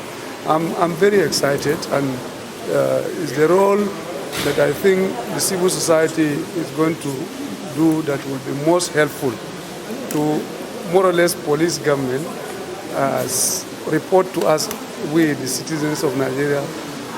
And also for the first time, and indigenous, our own people are doing it. It's not like before when Transparency International comes with a report and people are saying, oh, this and that, you are outsiders, you have no right to assess us, you have no details of whatever it is. This one is our own, and our own people. They will look at the state governments and say, this is your percentage, and you're not doing very well in accountability. You are not telling your own citizens what you are doing with the governance, and please improve. And also, giving the law enforcement and other agencies, regulatory agencies, with data and information so that they will do their work. This report is going to be very helpful to, for example, EFCC, ICPC, all the others. So we should expect compliance? Hopefully, yes. And it is also going to be a challenge for other ministries and then MDGs and states and local governments who are not reported very well now. Wake up. Give account of what you are doing.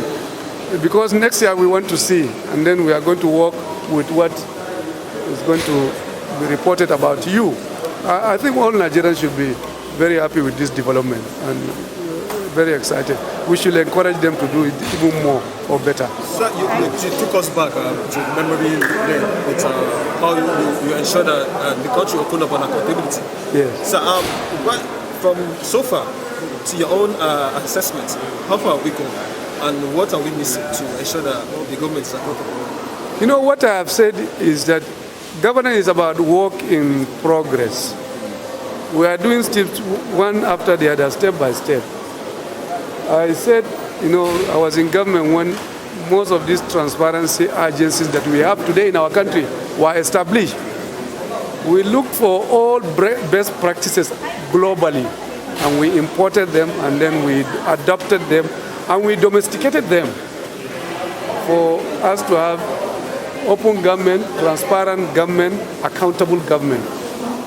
Take, for example, TII, reporting in the oil sector. TII is supposed to give literally all account of what is going on. If you say public procurement, it's about government contracts.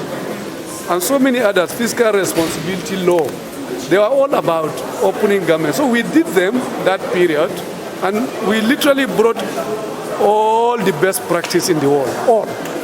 We engaged our development partners, whether it was World Bank, OECD, FATF, IMF, all of them, we engaged them, and we had a conversation.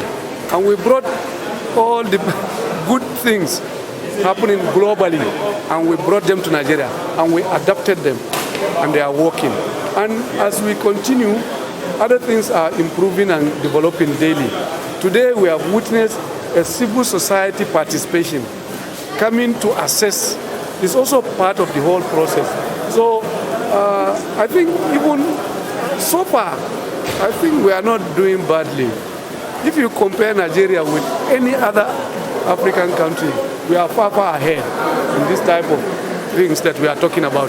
But we can even do more. We can do better. We will have to continue looking for the best practices and then adopt them. And hopefully we'll get to a point where, like I said, the whole idea is let's make maximum use of our own resources. Let's utilize what we have maximally and develop our country so that we can have good schools, we can have good hospitals, we can have good infrastructures. Infrastructure means roads, communications, and things like that. That's all what we are looking for and what we are asking for. Those little steps that we are taking, the tools that will help us to achieve is this type of thing that we have launched today. We must encourage ourselves. And media is at the center of it because media has a massive role to play. Publicize this. Make it known to everybody. Encourage those who are even doing the work. Let education be the center of the whole thing because it's knowledge. It's about capturing data and sharing it. And I think I want to call on the media to please look at it as the most critical role you can play for the development of our country. This is the only way we can solve the problems that we are faced with, whether it is security, whether it is economy or whatever. This is the path that we should follow. Thank you, sir. Yes. God bless you. Thank you. What's your name, please? My name is Fred Okonta. Okay, you represent? Well, I'm a chartered accountant and the former chairman of ICANN Abuja District Society. Okay. So actually I'm a chartered accountant, I'm in practice. Yeah. So what do you have to tell us about this document presented today? Actually, it's a very wonderful document because if you look at what is happening in the public sector, it is not encouraging. When you look at the resources we allocate to these sectors and the results we see falling below expectation, is not interesting. Look at the amount of allocation we have put into the agricultural subsector. What do we have today? Hyperinflation in the agricultural subsector. Look at the road, huge allocation to the road. Our road network is still in bad shape. So I think this is a very bold attempt to encourage openness and transparency in the MDA. And this is internally generated data, not externally generated data. It's not a data generated by the European Union or data generated by the World Bank. It's a data generated by a Nigerian. So I will say kudos to the Center for Physical Transparency. And I hope that this will be the beginning of other good things to come. That other local players will also borrow a lead from the center to even do the same. So I think it's a very good thing, and I'm very happy to be here this morning. Yeah. Thank you very much. Can I have your... Okay, good afternoon, sir. Yeah, good afternoon. Do we know your name, please? My name is Mukhtar Yakubu. You represent? I represent my own organization, Mirage Nigeria Limited. I'm a business owner. Okay. Yeah. So what have you been able to gather from all of this events and the document presented? Well, it's very, very interesting. We have a document presented for the first time in this country where the digital figures are indigenous to Nigeria. We don't need to be assessed by anybody outside. So this is tremendous progress in terms of the data we can now use for assessing who we are and where we're going to. So going forward, you think this will help us become a better nation? Excellent, I'm sure, because when you have data generated within the country that is transparent, you can use it to now make progress in whatever you want to do in terms of infrastructure, economic development, and the such figures can be defended even within and out of our foreign partners that we deal with. Thank you very much. Thank you. Do you have your card? Yeah. Put into this research. So we just want to know, how did it go? Did you encounter some challenges? Like they talked about some organization that actually will not even be willing to give you information. So how did you go about it? possible recommendation. Possible recommendations from the Okay, thank you for that question. First of all, nothing is easy in Nigeria. We had to think outside the box to think of what to do. Most of this information, if you're looking for information from 480 agencies, you're likely not going to get it. So like I said, if you look at the methodology critically, most of the information is gotten online. It's open source information that is supposed to be open source. So we got that information from there. What we hope to do is to encourage them. Nobody is criticizing any MDA for doing badly. It's to encourage them, like Mr. Nuhu Rubadu said, to encourage MDAs to publicize information. Nothing about public finance should be hidden. So that is for that. Okay, you talked about support from the media. In what way do you think the media can also play a role in this? Well, I think the media is the most important stakeholder in this research. I can tell you an MDA, Niger Data Development Commission, if you go to their website, you will actually see lists of contractors that have been given contract, but they have abandoned those contracts. And their names are there. The names of the companies are there. For some, the names of the directors are there. We expect the media and other civil society organizations to expose these things to ensure that over 3,000 or so abandoned contracts are completed on time. So what the media needs to do is to highlight these issues, these silent issues. Is one thing for the index to expose the gaps. It's another thing for MDAs to put their data or not put their data. And it's another thing for civil society organizations to ensure that they follow up on these gaps. Because without the civil society organizations, which the media forms part of it, this thing cannot be possible. So, you've spoken about implementation of the bill of most MDAs. What do you think can be done differently to ensure that they comply with the laws? The truth is most MDAs have this information, but they are not making them public. So I'm sure by next year, when we do it, you see there is better compliance. They have to make it public so that people can criticize it. So we're now going to do a lot of sensitization to ensure that they make it online. Thank you very much, sir. Thank you, Dan. Sorry. Can we know your name, sir? I am Dr. Odofio Obut. Representing? I am a member of the Board of Trustees of this center. Okay. So what is your take on this document presented today? It is the best thing that has ever happened in this country. It is the first of its kind world over. It is a way of we trying to do sort of mock evaluation of what we have, so that before others will come in to antagonize us, then we know where we are, and then we know the steps we should take to correct ourselves. What is it all about? It's to encourage public institutions to make available whatever they are doing on behalf of the people. We are talking about public institutions. What they do should not be made private, should be available for citizens to know. And once they get to know what you are doing, relating with them will be made very simple and very easy. And where they are not aware of what you are doing, they become your enemies. You are not doing them a favor. You are representing them wherever you are. Public institutions, not private institutions. Mark you. Whatever you do should be made public. And yet these are requirements of the law and international instruments that you should do this.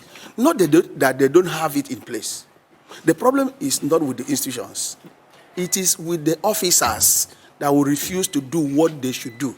And what we should do, institutions should do, is to appoint people to be responsible for this. And when they don't do it, that should affect their own appraiser, and they should be punished. Where there is no punishment, that is where we are. It is very discouraging to see that the highest institution in the federal level score less than 39%.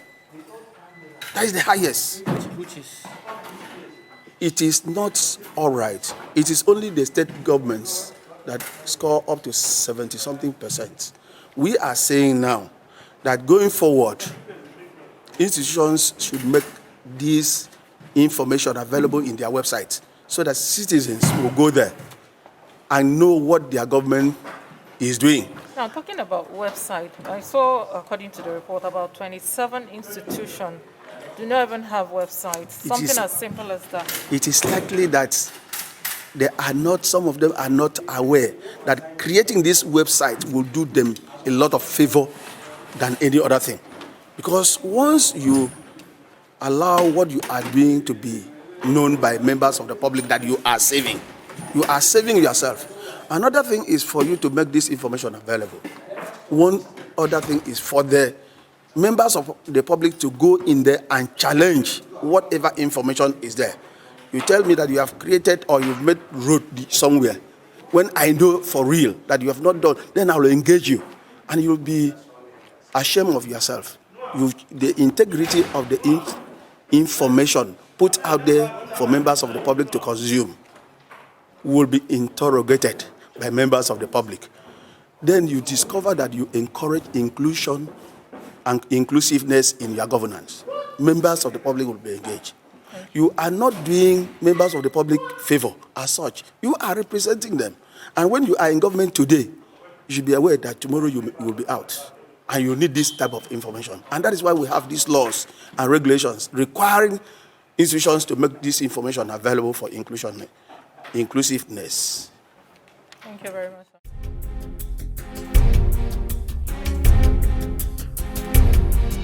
Thank you.